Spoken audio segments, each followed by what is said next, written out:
Sudan is in the news right now because currently thousands of people are being massacred there. So let's take a look at what's going on in Sudan.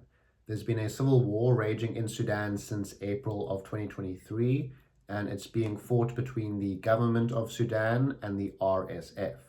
The RSF, or Rapid Support Forces, is an armed rebel group that launched an uprising in 2023 and has been trying to take over the country since then.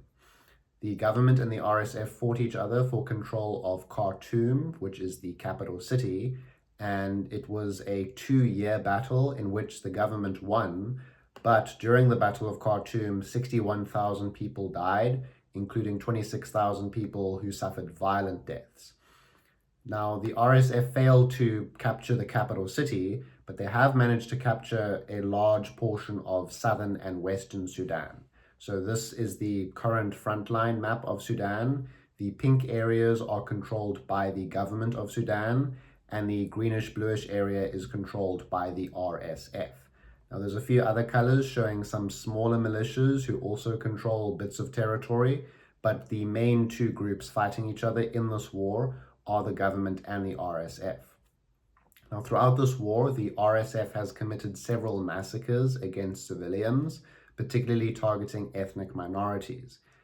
In Sudan, most people are ethnic Arabs, but in the region of Darfur in Western Sudan, there are many non-Arab ethnic groups, such as the Fur-speaking people, the Masalit-speaking people, and the Zagawa-speaking people.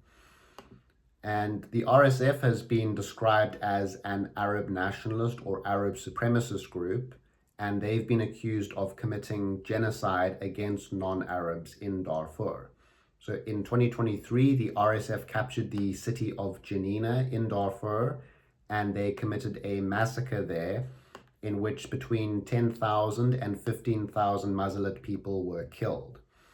And also that same year, the RSF committed the Mr. Ray massacre, in which 97 Masalit civilians were massacred by the RSF. And also they committed the Ardamata massacre, where the RSF killed between 800 and 2,000 Masalit-speaking people.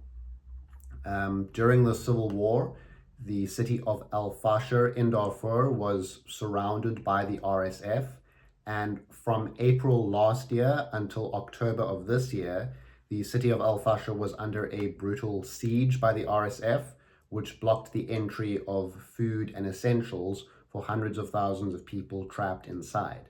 And many families experienced severe starvation during the siege. And the RSF has been continuously attacking and bombing civilians in El Fasher while it's been surrounding and trying to capture the city. So, for example, in January of this year, 70 people were killed in an RSF drone attack on the only functioning hospital in El Fasher. Then in April of this year, the RSF attacked the Zamzam camp for displaced people near El Fasher, leaving hundreds of people dead or wounded. Homes and markets and healthcare facilities were destroyed, and the majority of the people who were massacred here were women and children. Then in September, the RSF carried out a drone strike on a mosque in El Fasher, in which more than 70 civilians were killed while they were praying.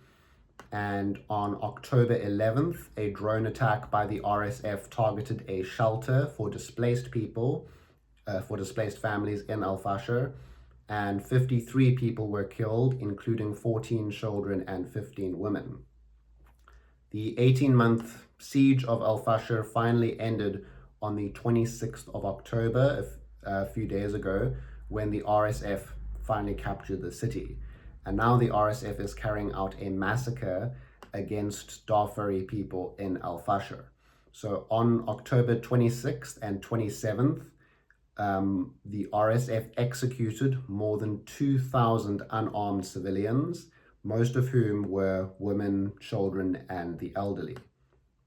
Now, I'm not going to show the photos or videos, but Al Jazeera has released a lot of footage coming out of the city of El Fasher, where the RSF soldiers are just rounding up civilians, targeting them based on their ethnicity, and they're just shooting them just for being non-Arab. So there's a whole lot of footage, very disturbing, that the RSF seems to be posting where they're just celebrating massacring people. And there was even, the RSF went into a hospital and just massacred a whole bunch of patients there. So it's extremely horrifying, brutal stuff. And many people have said that this is an ongoing genocide being committed against Darfuris. And there are fears that the death toll, which is currently 2,000, there's fears that it's going to continue to rise over the next few days or weeks ahead. Now, the United Arab Emirates, or UAE, appears to be the primary supporter of the RSF. There have been lots and lots of reports about the RSF getting its weapons from the United Arab Emirates.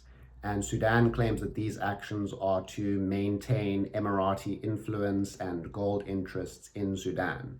The UAE is by far the largest importer of Sudanese gold.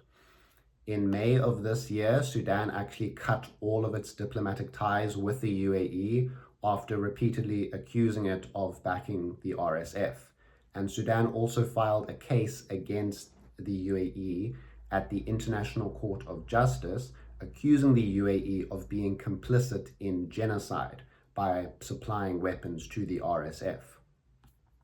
Also, Russia's Wagner Group has been accused of supporting the RSF and supplying them with weapons, and the Russians have been accused of plundering Sudan's gold resources during this war. Sudan has also accused the Libyan National Army of supporting the RSF by supplying them with weapons and with soldiers. The Libyan National Army is a Wagner Group-backed rebel organization that currently controls the eastern half of Libya. Meanwhile, Iran, Turkey, and Saudi Arabia support the Sudanese government.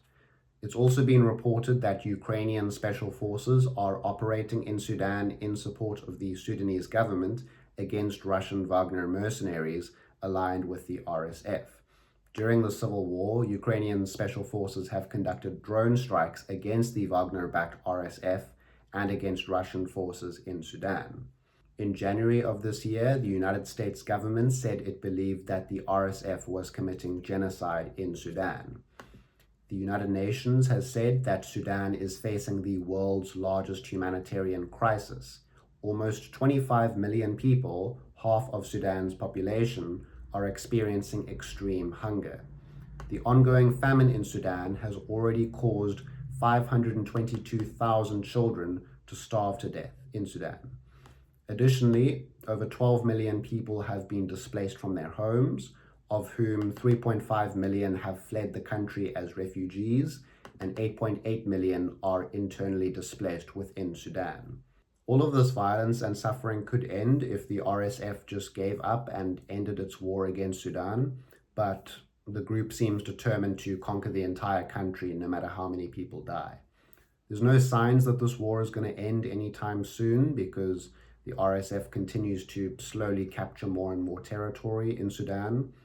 I'm not sure what can be done to stop the war, but probably a good start would be for the United Arab Emirates to stop giving weapons to the RSF, and that's why there are growing calls for sanctions and an embargo against the UAE in order to pressure them to end the war in Sudan.